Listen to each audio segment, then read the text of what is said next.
नमस्कार दोस्तों, ocean network में आपका स्वागत है। मैं हूं ओमकार चौधरी।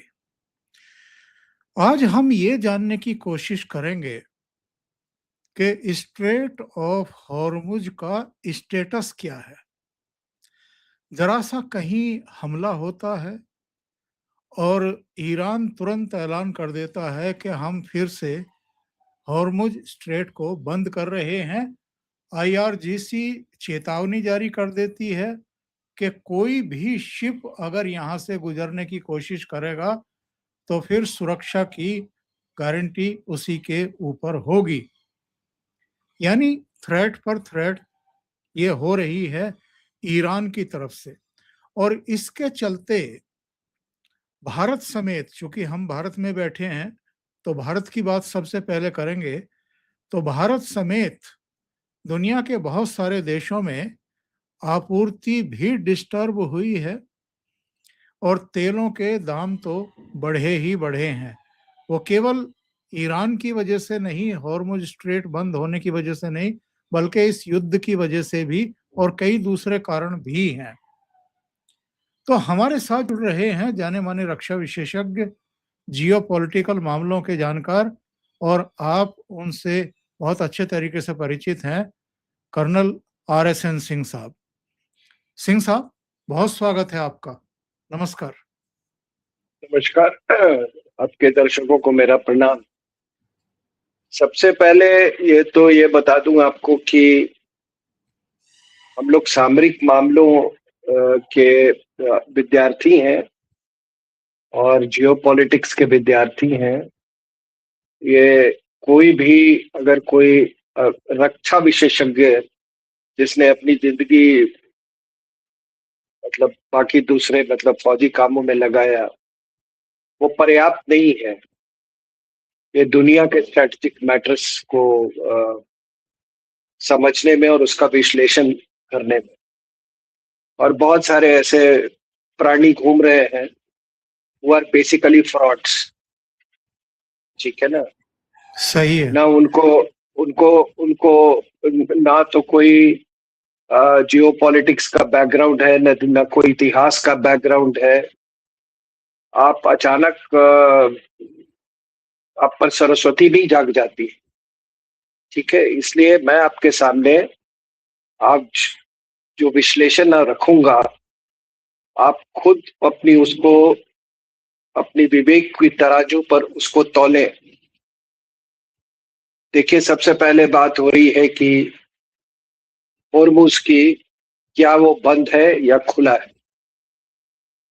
तो आईआरजीसी ने कहा कि होर्मुज बंद है और ट्रंप, वांस और सेंट्रल कमांड, जिसका कि यूएस सेंट्रल कमांड, जिसका कि हेडक्वार्टर्स बहरीन में है, वो कैटेगरिकली कह रहा है कि ये खुला हुआ है। सेंट्रल कमांड वो पूरे ऑपरेशन, वो ऑपरेशनल एरिया है, उसका ब्रेड एंड बटर है वो। और आईआरजीसी का कोई सैंक्टिटी नहीं। अगर बंद की घोषणा ही करनी है कि बंद है, तो वो घोषणा आईआरजीसी नहीं कर सकता। IRGC is a has been declared a terrorist organization by US and several countries. अगर ऐसी घोषणा किसी को करनी है, कोई ऑथराइज है, तो वो है आपका पेजेश्कियां, ईरान का प्रेसिडेंट पेजेश्कियां। ये कहां से ये बीच में आ गया? आईआरजीसी तो औपचारिक तरीके से वो ये पूरे जो सो कॉल्ड एमओयू या निगोशिएशंस, उसमें तो कहीं है ही नहीं। वो अंदर की बात कुछ और होगी, मैं वो नहीं जानता, बट उनका कोई हक ही नहीं बनता है, उनका कोई अथॉरिटी ही नहीं बनता है। तो एक बात तो साफ है कि जो कल हुआ है कि आईआरजीसी ने बोला है, मेरे अपने उससे मैंने पिछले 1-2 कार्यक्रम और भी चैनल्स पे किए हैं, उनका वहीदी मारा गया है। जिस दिन वो हमला हुआ था, वो महाशहर कॉम्प्लेक्स पे, उसी दिन वो मारा गया था। तो एक चीज तो बिल्कुल साफ नजर आती है कि ये आपसी मतभेद जो है ये वहां के सिविलियन लीडरशिप में और आईआरजीसी में वो बिल्कुल साफ, जो मतभेद है वो साफ नजर आ रही है।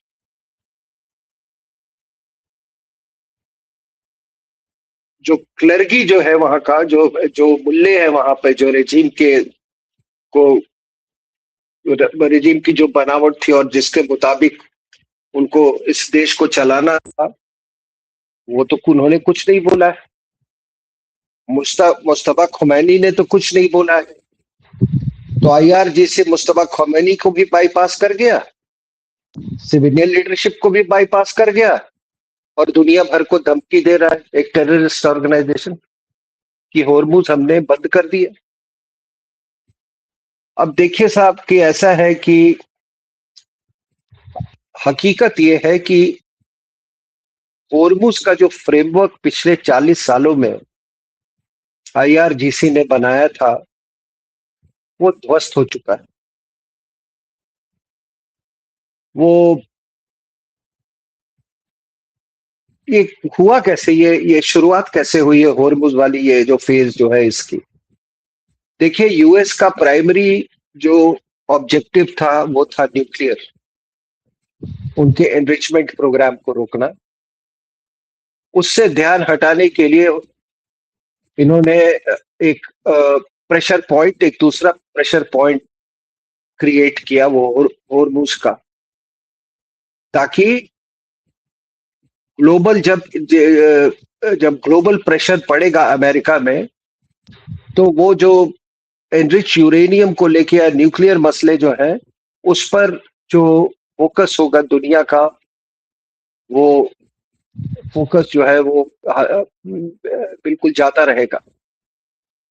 तो इसलिए उन्होंने, जैसा कि कई मतलब उन्होंने इसी के लिए इसको बनाया, फ्रेमवर्क बनाया ही था, तो इसलिए उसको इन्होंने एक प्रेशर पॉइंट क्रिएट किया।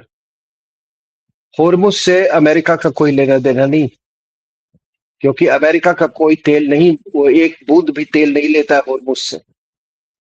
लेकिन हाँ, इतना जरूर है कि जो उस रीजन में, मिडिल ईस्ट रीजन में, उसने जो पूरा जो आर्किटेक्चर क्रिएट किया है, सिक्योरिटी आर्किटेक्चर, जिसके तहत उसके बेसेस हैं वहां पे, कतर में है, यूएई में, सऊदी अरेबिया में है, और इजराइल में भी उसके जो बेसेस है, उनका जो आर्किटेक्चर है उसको थोड़ा सेटबैक जरूर लगा है।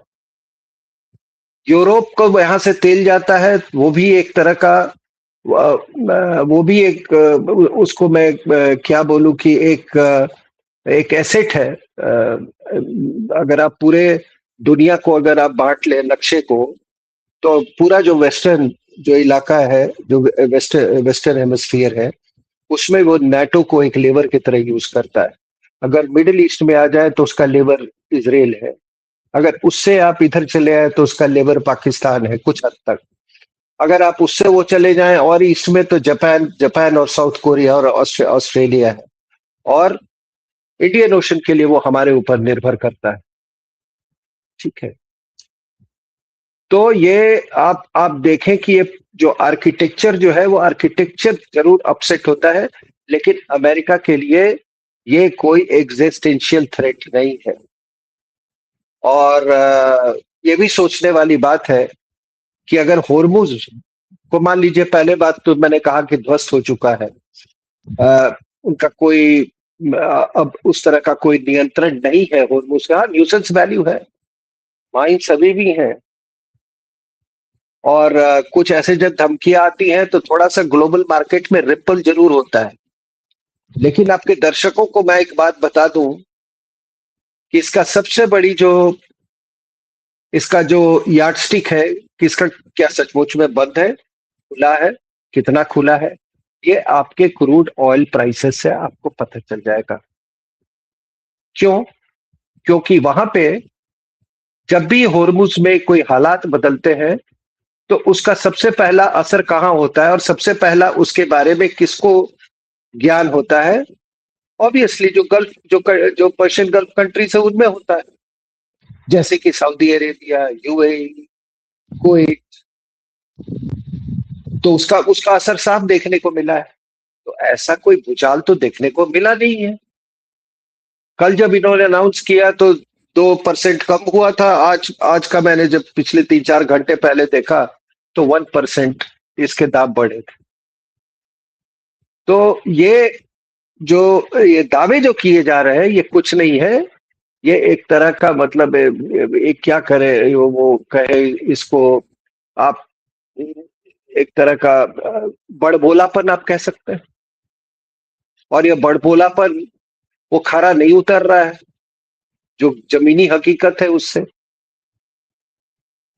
तो जब मैंने कहा कि हाँ ग्लोबल इफेक्ट, मैं कहा कि होर्मुज को जब आप एक वेपनाइज करते हैं उसको लेवर बनाते हैं, उनको मालूम था कि उनको मालूम है कि 20% एनर्जी दुनिया की यहां से जाती है और 20% एनर्जी, 20% बहुत होता है मार्केट्स में स्केयर फैलाने के लिए, दुनिया में कमी पहुंचाने के लिए, उसको हथियार बनाने के लिए। लेकिन ऐसा नहीं था चौधरी साहब कि इतने सालों से ये हथियार बना के बैठे हुए हैं और सेंट्रल कमांड वहां जो वो है वो सो रहा है या अमेरिका सो रहा था।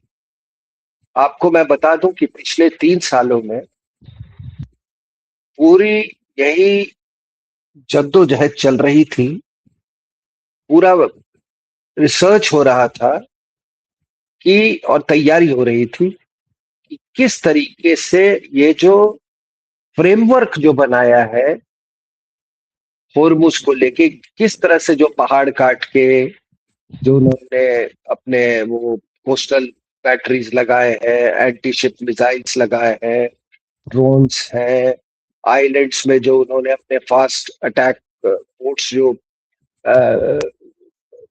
उनके लिए जगह बनाई है, कंसील्ड वो कंसील्ड स्ट्रक्चर्स, ये सारा का सारा इसको किस तरह से इसको डिफीट करना है, इस पर 3 साल से कड़ी मेहनत हो रही है। और जो उनका जो डॉक्ट्रिन था एसिमेट्रिक वॉरफेयर का डॉक्ट्रिन, कि हम भैया आपको कन्वेंशनली हम उससे हम आप जीत नहीं सकते हैं, लेकिन हम आपको एसिमेट्रिक वॉर से हम मॉस्किटो फ्लीट्स यूज करेंगे। हमारा एक बोट जो है वो मान लीजिए वो मान लीजिए $1 लाख है, तो आप उसके लिए $1 मिलियन का जहाज आप को तबाह कर सकते हैं। ये इस तरह का एसिमेट्रिक वॉरफेयर पर वो निर्भर थे। हम ड्रोन से हमला करेंगे, आप उसके जवाब में जो मिसाइल फायर करेंगे ड्रोन में वो $मिलियंस का होगा।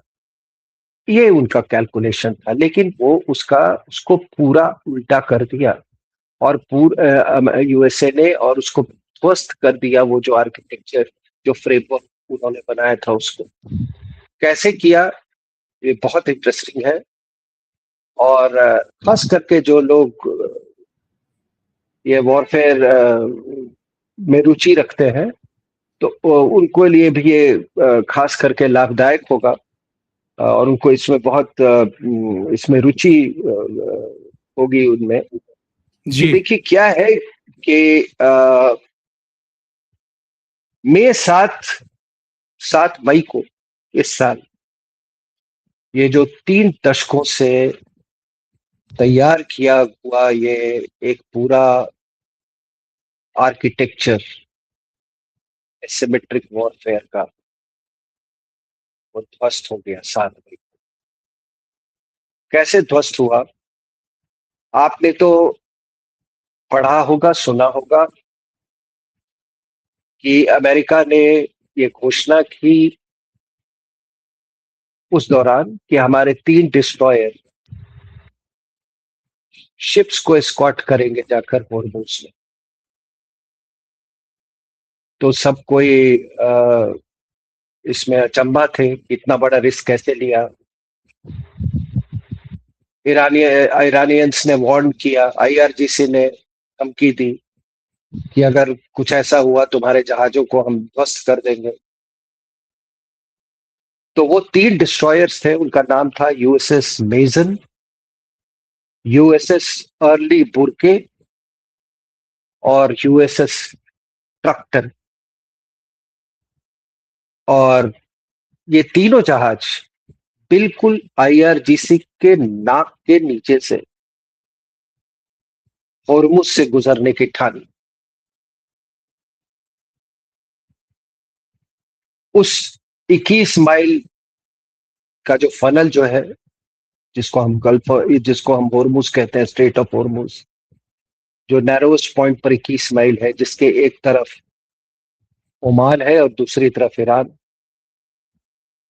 वहां से इन्होंने बिल्कुल के नाक के नीचे से गुजरने का उन्होंने फैसला किया। ये हर एक डिस्ट्रॉयर के पास कोई 90 मिसाइल्स थे, पावरफुल रडार्स था, और इतने सोफिस्टिकेटेड रडार्स जो कि एक फुटबॉल साइज ऑब्जेक्ट को भी सैकड़ों मील से ट्रैक कर सकता था।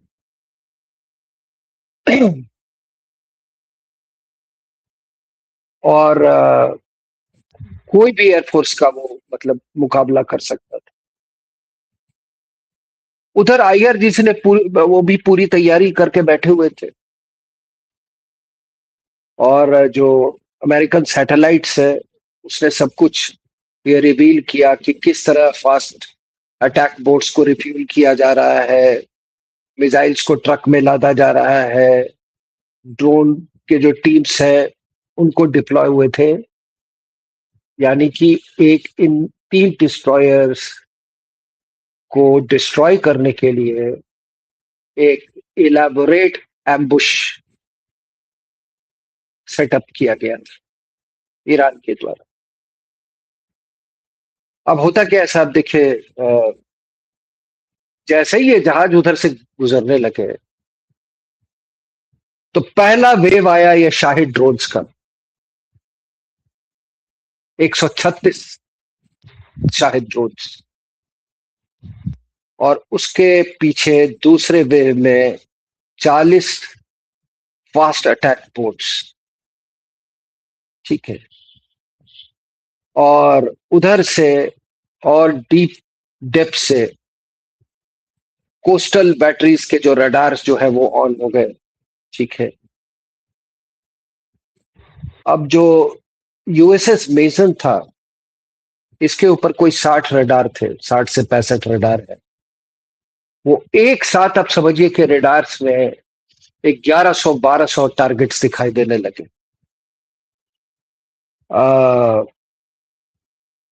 ये सारा कुछ जो दूसरा डिस्ट्रॉयर था आर्ले बुरके, उसने देखा कि भाई ये तो इस तरह से तो इनके कंप्यूटर्स क्रैश कर जाएंगे, रडार इतना नहीं हैंडल कर सकता है।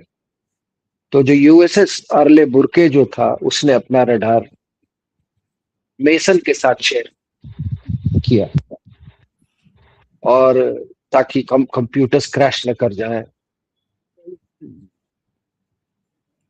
तो ये समझ लीजिए कि जिंदगी और मौत के बीच ये सब जब हो रहा था तो जिंदगी और मौत के बीच केवल 90 सेकंड का फासला था, ओनली 90 सेकंड्स। फिर मेजन और ट्रक्स्टन ने अपने मिसाइल्स फायर किए। ठीक है, और 162 सी स्पैरो मिसाइल्स फायर किए, रिम 162। तो ये मिसाइल्स जो थे, ये जो सी स्पैरोस, ये क्या करते थे कि ड्रोन्स के ऊपर गए, और ड्रोन्स जो स्वॉर्म ड्रोन्स जो थे, एक साथ जो इतने सारे ड्रोन्स आ रहे थे, बिल्कुल जैसे मधुमक्खी का ये आता है, उसके ऊपर जाके वो एक्सप्लोड कर किया। और जैसे ही एक्सप्लोड किया तो वो शार्पनल्स जो है उसके वो बरसने लगे एक तरह से इन ड्रोन्स के ऊपर, और उसके बाद जो ड्रोन्स थे वो मक्खियों की तरह गिरने लगे। साथ साथ इन डिस्ट्रॉयर्स ने क्या किया कि अपने जो 5 इंच गन्स जो थे उसका एक वॉल बना दिया, एक मेटल का, वॉल बनाया, जिससे जब फास्ट अटैक बोट उसको क्रॉस करने की कोशिश की तो पहला लाइन तो बिल्कुल ही गायब ही हो गया बोट्स का, ठीक है ना। ये सब जब हो रहा था तो आईआरजीसी के कमांडर्स अपने बंकर्स में सब कुछ देख रहे थे और उन्होंने ड्रोन्स को सिग्नल भेजा कि लो फ्लाई करने का आदेश दिया कि भाई 10 फीट पे आ जाओ, 10 फीट नीचे आ जाओ, बिल्कुल 10 मतलब समुद्र के की सतह से 10 फीट ऊपर, ताकि जो ड्रोन्स और सी क्लटर, जो सी का जो क्लटर होता है उसमें रडार को फर्क न पता चले, ठीक है। अब ये हुआ, तो जब ये हो रहा था तो ये आईआरजीसी के ये जो अपने डिस्ट्रॉयर्स में जो कंप्यूटर्स थे वो स्ट्रगल करने लगे और आईआरजीसी के जो ड्रोन्स थे वो फास्ट अटैक बोट्स को टारगेटिंग डाटा फीड करने लगे और अमेरिकन रडार के लॉक को उन्होंने तोड़ दिया। 5 मील दूरी से वो अभी एंटी शिप मिसाइल्स फायर करने ही वाले थे। 5 मील से एंटी शिप मिसाइल्स और 2 माइल से रॉकेट्स, और हालात उनका ये था कि जो नैरोएस्ट पार्ट है होर्मुज का वहां पर इनको पुश कर दो, ये तीनों डिस्ट्रॉयर्स को, और वहां पर तो इनकी फिर धज्जियां उड़ा देंगे, ठीक है। और उनको ऐसा लगा कि ये जो हमारा स्वॉर्म टैक्टिक्स जो है वो बिल्कुल सक्सेसफुल होगा। मेजन जो था 20 मिसाइल फायर कर चुका था, मैंने बोला कि हर एक के पास 90 मिसाइल्स थे। ट्रक्टन जो था वो 18 मिसाइल्स फायर कर चुका था। अर्ले बुरके का जो रडार था वो अपने पूरे पावर पे चल रहा था, वो ओवर हीट हो चुका था। अगर वो स्वार्म से, चौधरी साहब, वो स्वार्म में अगर एक भी ड्रोन या मिसाइल पेनिट्रेट कर जाता तो ये समझिए कि 300 सेलर के साथ वो डिस्ट्रॉयर जो है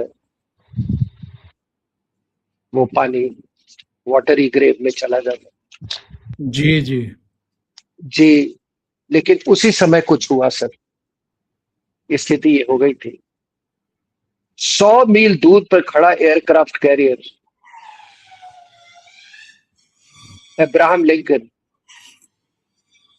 ने कुछ ऐसा भेजा जो सब कुछ बदल दिया। 60 सेकंड में सब कुछ बदल दिया। उसने 2 EAI 18G ग्राउलर उसने भेजे इलेक्ट्रॉनिक वॉरफेयर के लिए, ठीक है।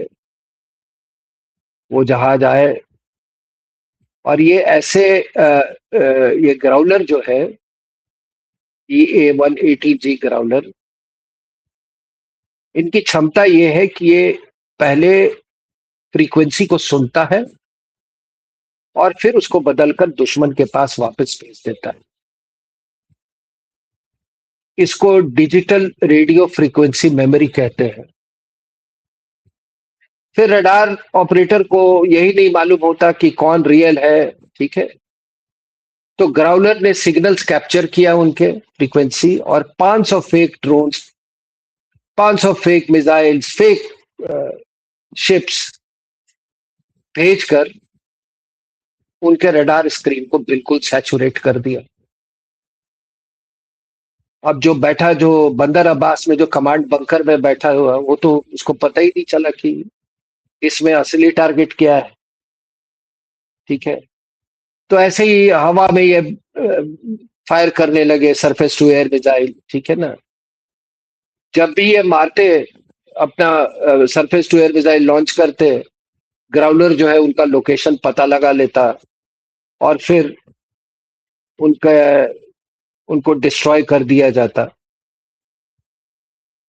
जब ये सब पूरा हुआ उसके बाद यूएस के 4 F-35 आए, बॉम्ब गिराने लगे।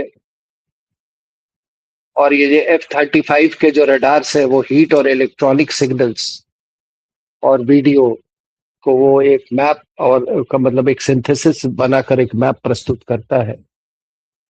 और फिर हर शिप, हर एयरक्राफ्ट के बारे में इंस्टेंटली शेयर करता है। मेसन, बुर्के और ट्रक्सटन, ये जो 3 डिस्ट्रॉयर थे, इनको किसी पर्पस से भेजा गया था। ये अकेले अकेले नहीं लड़ रहे थे, ठीक है, एक ब्रेन की तरह लड़ रहे थे। ईरान पैनिक करने लगा और वो 3 शिप ने एक तरह से उन्होंने किलाबंदी कर दी थी। मेसन ने आपको जैसा बताया सी स्पैरोज फायर किया ड्रोन्स के ऊपर। ट्रक्सटन ने SM-6 मिसाइल्स, जो कोस्टल जो बैटरीज थे इनके लगे हुए, उसको इंगेज करने लगा, ठीक है। ईरानियन के जो रडार डोम्स थे वो एक्सप्लोड करने लगे। और अर्ले बुर्के जो था अपने गन्स को नॉन स्टॉप वो फायर करते रहे।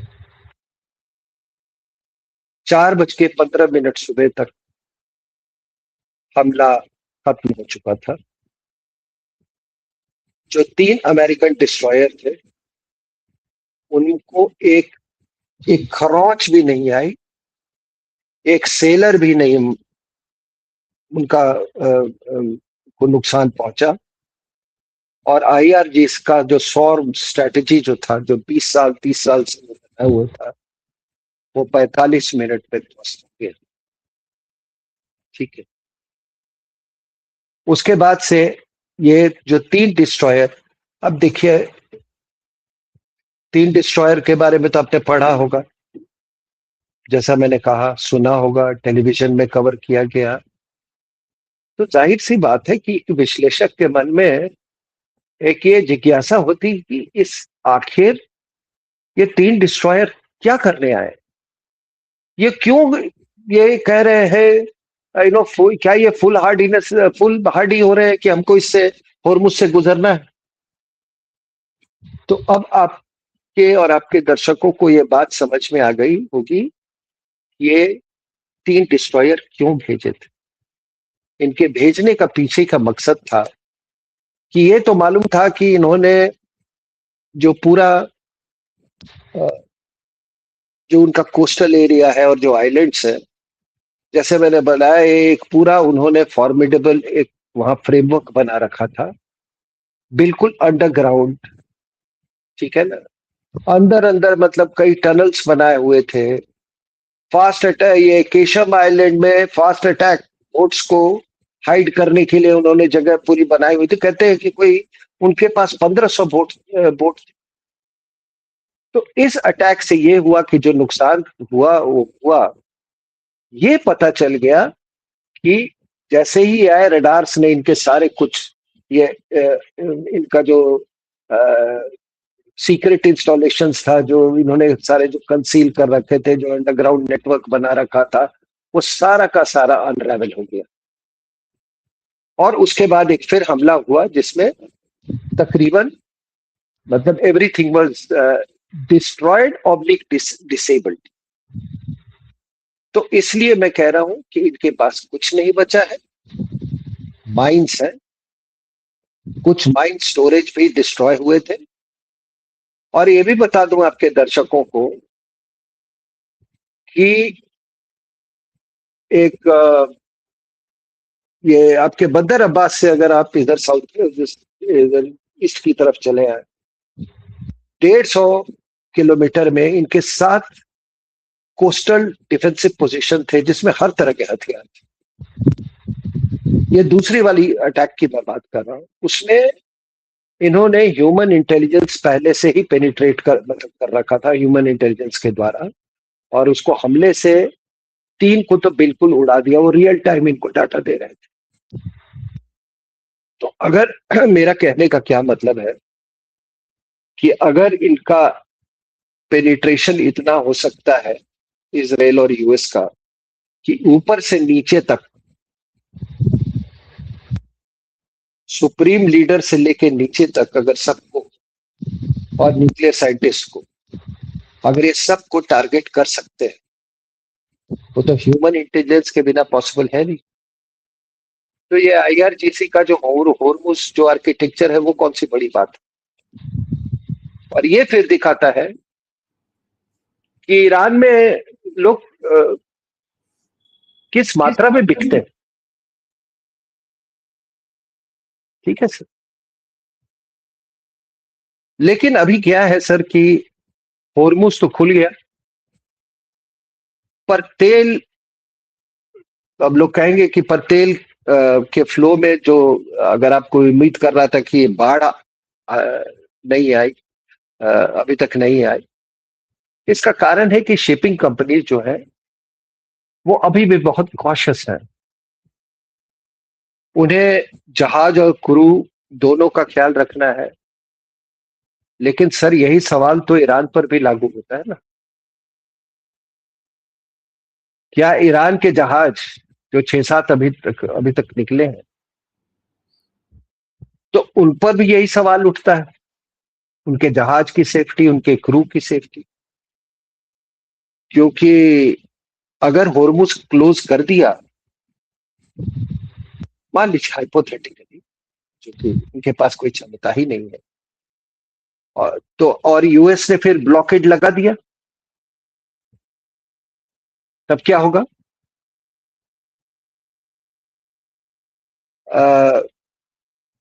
आपके दर्शकों को एक बार समझा दूं मैं, ये होर्मुज और ये क्या है।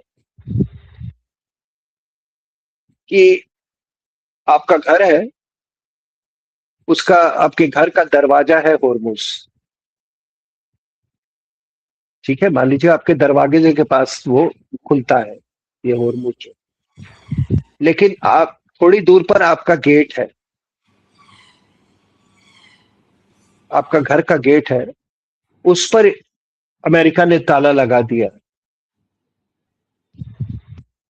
तो आप समझ जाइए कि फिर आपकी क्या स्थिति रहेगी। सही। ठीक है, तो देखिए, आपके दर्शकों को ये भी बता दूं कि होर्मुज के बिना यूएस का कोई आर्थिक नुकसान नहीं है, जैसा कि मैंने कहा। लेकिन मिडिल ईस्ट आर्किटेक्चर जो है उस पर एक थोड़ा सेटबैक जरूर होगा। लेकिन ईरान के लिए ये एग्जिस्टेंशियल क्राइसिस है अगर ब्लॉकेट कर दिया तो। और ब्लॉकेट लिफ्ट हुआ है, ब्लॉकेट डिसमेंटल नहीं हुआ। ब्लॉकेट लगाने के लिए कुछ नहीं, केवल अनाउंस ही करना है, कुछ कोई खास ये नहीं।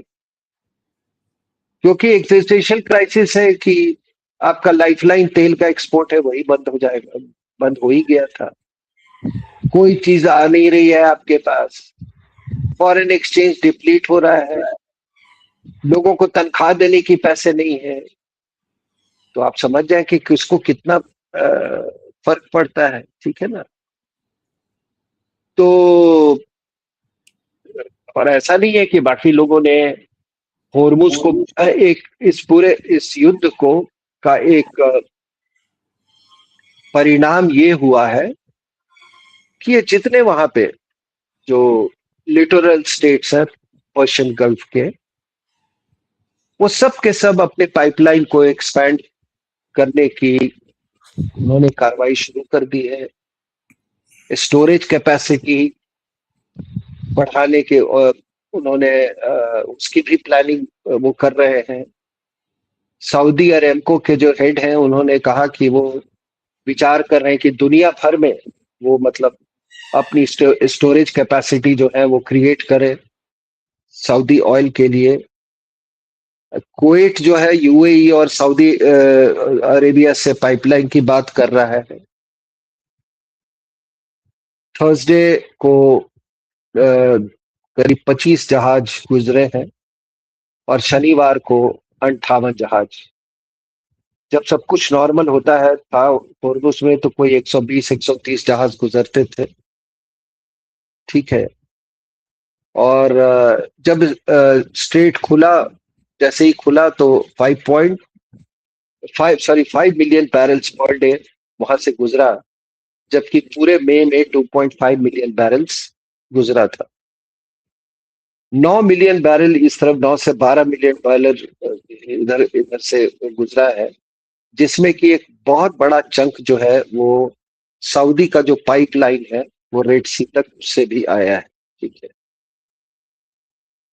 तो अभी क्या चल रहा है सर? अभी क्या हो रहा है होर्मुज के ऊपर में कि डीमाइनिंग का प्रोसेस ऑन है। जी। और जब जो ये डीमाइनिंग ऑपरेशंस जब हो रही है, तो यूएस का जो F-16 एयरक्राफ्ट है वो कॉम्बैट एयर पेट्रोल उसके ऊपर में, होर्मुज के ऊपर वो कॉम्बैट एयर पेट्रोल अपना जारी है उसका। कॉम्बैट एयर पेट्रोल ये होता है कि लगातार हवा में एक जहाज होता है, हवा में जहाज होते हैं जो कि टारगेट्स ऑफ, अगर कोई किसी ने अगर मिसचिफ करने की कोशिश की तो उसको वो तुरंत टेक ऑन कर लेगा। ठीक है, तो उसके संरक्षण में ये जो डीमाइनिंग प्रोसेस चल रहा है। जो सदर्न जो पाथवे है ओमान का वो बिल्कुल खुला हुआ है। कुछ अनमैन्ड डीमाइनिंग वेसल्स है, जैसे कि नाइफ एज, एंड्रॉल, कॉपर हेड, वो अपना अंडर वाटर वो अपना काम कर रहे हैं। MH-60 सी हॉक हेलीकॉप्टर्स जो है वो अपना लेजर से माइन डिटेक्शन कर रहे हैं। ठीक है, तो ये थोड़ा इसमें इसमें वक्त लगेगा फुली रिस्टोर होने में। लेकिन ये अगर कोई कहता है कि होर्मुज मैंने बंद कर दिया, तो फिर से दोहराता हूं कि ना उसको कोई अथॉरिटी है, ना उसकी कोई सैंक्टिटी है, ना उनकी कोई क्षमता है। न्यूसेंस वैली जरूर है।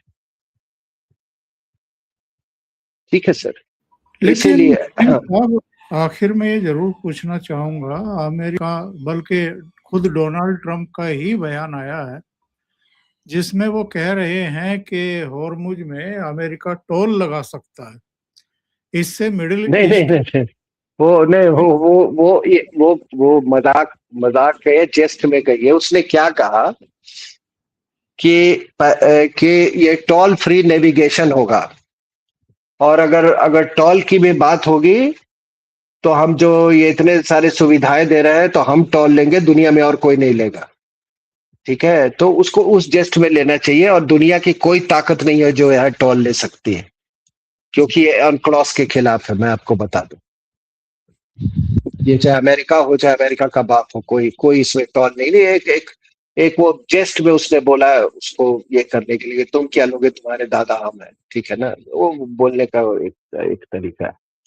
टोल क्या अगर यहाँ टोल लोगे तो फिर मलक्का में भी देना पड़ेगा, फिर सभी जगह ये होना, फिर जो मर्जी आएगा तो मलक्का स्ट्रेट को क्लोज कर देना, इसके बहुत अनक्लॉसी फिर पूरा ये हो जाएगा। आपका जितना ये है कि भाई आपका कॉन्टिनेंटल शेल्फ इतना है, आपका EEZ इतना है, आपका ये, तो ये सारा का सारा खत्म हो जाएगा। So it is not one thing is related to another. ठीक है, अब देखिए सर कि बुनियादी समस्या क्या है, ये आप समझ जाइए। बुनियादी समस्या क्या है कि ईरान जो है इस US और इजराइल को एक एंटिटी मानता है, और बात भी सही है। ईरान US और इजराइल को एक एंटिटी मानता है, और US जो है, या US और इजराइल ईरान और हिजबुल्लाह को एक एंटिटी मानता है। ठीक है, अब ये इक्वेशन सॉल्व नहीं हो रहा। इस इक्वेशन को सॉल्व करने के लिए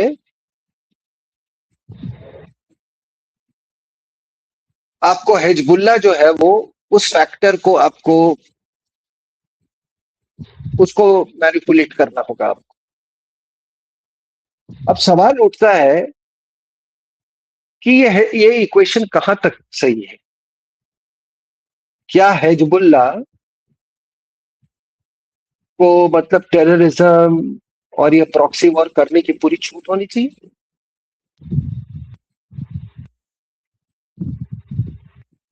दूसरी चीज,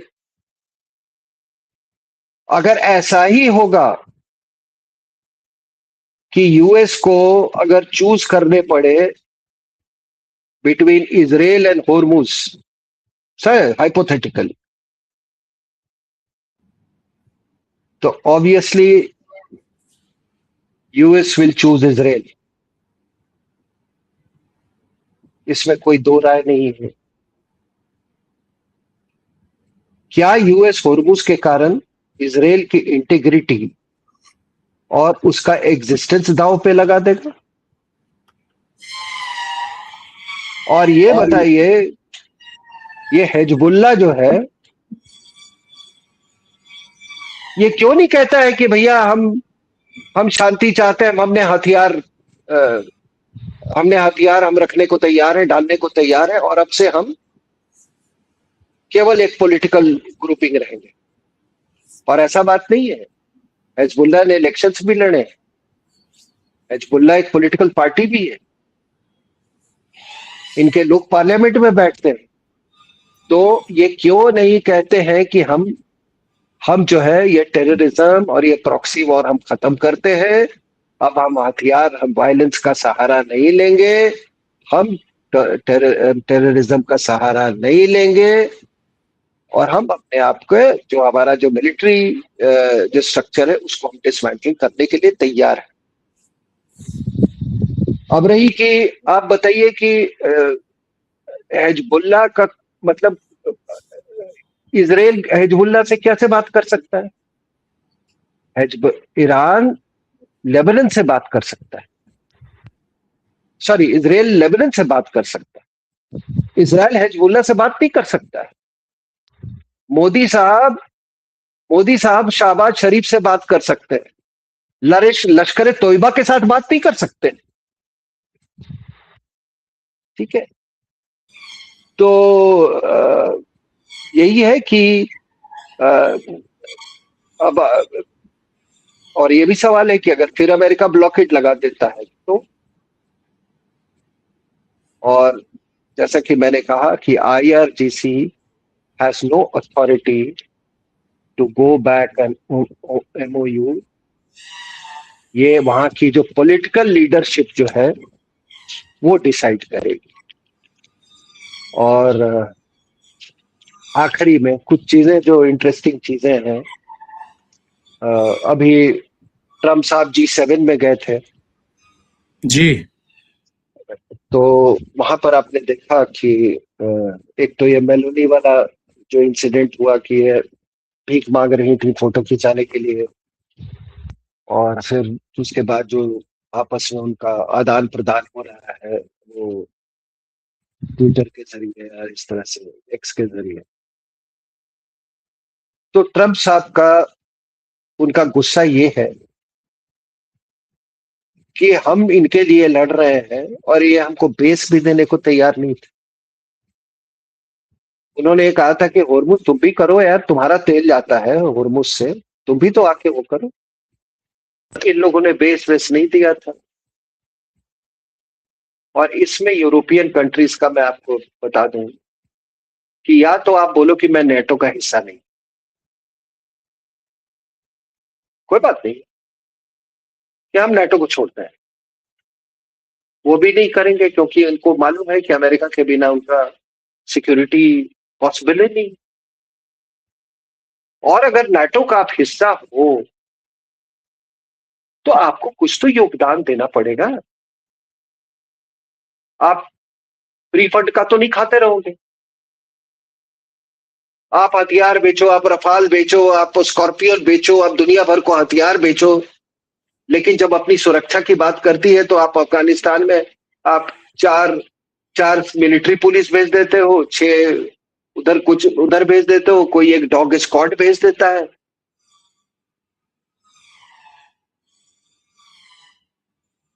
कोई ये नहीं है या बेस मत दो, वो मत दो, कुछ भी मत दो, नेटो से बाहर निकल जाओ। और पूरा जो बजट जो है वो बजट का बर्डन भी अमेरिका ये करे। तो इसीलिए ये जो इनके आपस में जो ये है जो आपने देखा खींच तनाव, और वो जो डाइनिंग टेबल पे जो डाइनिंग टेबल पे ट्रम्प ने बुला के वो जो एमओयू पे साइन किया ना, वो सर वो अल्टीमेट बेइज्जती थी ईरान की और ये यूरोपियन लीडर्स की। ऐसा कभी नहीं होता कि इधर इधर ला, वो कहा है कागज इधर ला, ऐसे करके आप उसका बॉडी लैंग्वेज देखो, ऐसे करके साइन करके जा यहाँ से, और मैक्रोन देख रहा है। अब है क्या कि जब सारा काम पूरा हो गया तो जितने ये G7 में यूरोपियन कंट्रीज थे, उन्होंने भाई आगे सुरक्षा का पेशकश किया, कहा कि माइंस हटाने में हम भी मदद करेंगे, योगदान देंगे। ठीक है, माइंस ही नहीं हटाएंगे, हम स्क्वाड मिशंस भी चलाएंगे। मैक्रोन ने मार्च में यह प्रस्ताव रखा था, उस समय भीषण युद्ध चल रहा था, ये कि वॉरशिप और इसको स्क्वाड करना चाहिए, ठीक है ना। तो G7 में ट्रंप ने कहा, उनको मदद की, उन्होंने पेशकश की। जो ट्रंप ने जवाब दिया कि आपके मदद की जरूरत नहीं है, strait is going to open, मतलब तुम्हारे बिना भी स्ट्रेट खुलेगा। ठीक है, तो फिर वो तंज करते हुए कहे कि लेकिन I don't think it is a bad idea to have a ship और to where a few countries from a few countries you would be a great country to do it. उसने कहा कि मैं अपना जहाज दूंगा। बोला कि ठीक है, एक दो सी जहाज भेज दोगे तो अगर तुम महान देश बन जाओगे, उसने तंज करते हुए कहा। ठीक है ना। तो जब ये एमओयू साइन हो गया तो ये सारे जो यूरोपियन कंट्रीज हैं, जिसमें फ्रांस, यूके, जर्मनी, जर्मनी, ये सब यूरोपियन कंट्रीज, और ये जापान, इटली, कनाडा भी शामिल थे उसमें, उन्होंने कहा कि we are committed to playing our part to urgently open the waterway with unconditional and unrestricted freedom of navigation। जब उसने खोलने की घोषणा की तो उन्होंने कहा कि भैया हम लोग एकदम कमिटेड है कि अब अनरिस्ट्रिक्टेड फ्रीडम ऑफ नेविगेशन होना चाहिए वहां पे। ठीक है ना, और इसमें जो भी योगदान होगा हम देंगे। तो इसका मतलब क्या है? फ्रीडम ऑफ नेविगेशन को इंश्योर करने के लिए अगर ये सब मान लीजिए कुछ कुछ योगदान देते हैं, तो इसका मतलब ये है कि एक मल्टीनेशनल फोर्स जो है वो होर्मुज में डिप्लॉय होगी। ठीक है, तो इसमें ऑपरेटिव वर्ड्स हैं unconditional, unrestricted and freedom of navigation. अब अगर ये लोग अपना योगदान के बारे में इन्होंने अपना योगदान देने की बात कही है, तो फिर तो जिम्मेदारी पूरी ग्लोबल कम्युनिटी पर आ जाती है ना सर। और इसके बारे में जयशंकर साहब की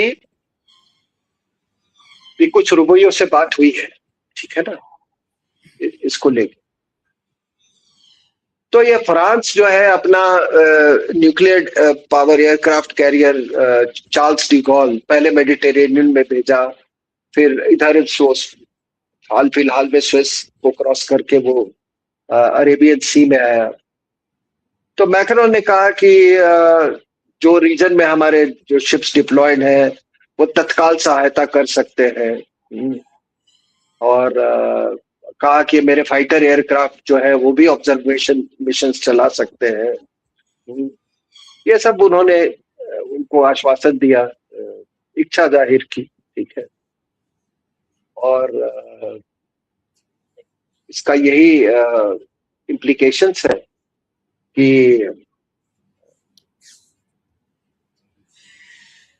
अगर ये मल्टी जो इतने सारे जब कंट्री शामिल हो जाएंगे इस एफर्ट में, होर्मुज को मॉनिटरिंग और उसको खोलने के उसमें, उसके फ्रीडम ऑफ नेविगेशन इंश्योर करने में। तो ईरान के लिए तो एक और बहुत बड़ी मुश्किल वो पैदा हो जाती है। और पिछले महीने फ्रांस और ब्रिटेन ने 38 कंट्रीज के डिफेंस मिनिस्टर्स की मीटिंग बुलाई थी, ठीक है, जिसमें केवल यूरोपियन कंट्रीज ही नहीं थे, उसमें ऑस्ट्रेलिया, साउथ कोरिया, जापान और ये बहरीन, कतर भी इसमें शामिल थे। तो ये देखिए अभी क्या आगे होगा कि ये हॉर्मुज़ जो है फाइनली एक वहां पे मॉनिटरिंग मैकेनिज्म होगा जिसका नेचर जो होगा वो मल्टीनेशनल होगा, ठीक है।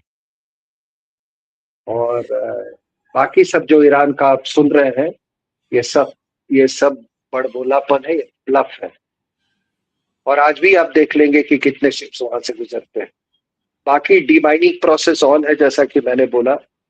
ये तो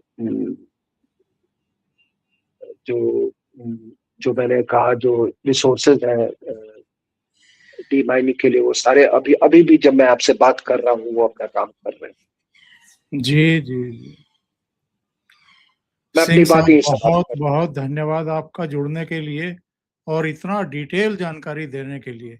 मुझे लगता है कि हमारे दर्शकों को बहुत गहन जानकारी मिल गई होगी हॉर्मुज स्ट्रेट को लेकर के, जो पिछले दिनों हुआ है। लबोलवाब ये है कि हॉर्मुज स्ट्रेट ईरान के कब्जे से मुक्त हो चुका है। तो जो भी बयानबाजी IRGC की तरफ से हो रही है उसका कोई मतलब है नहीं।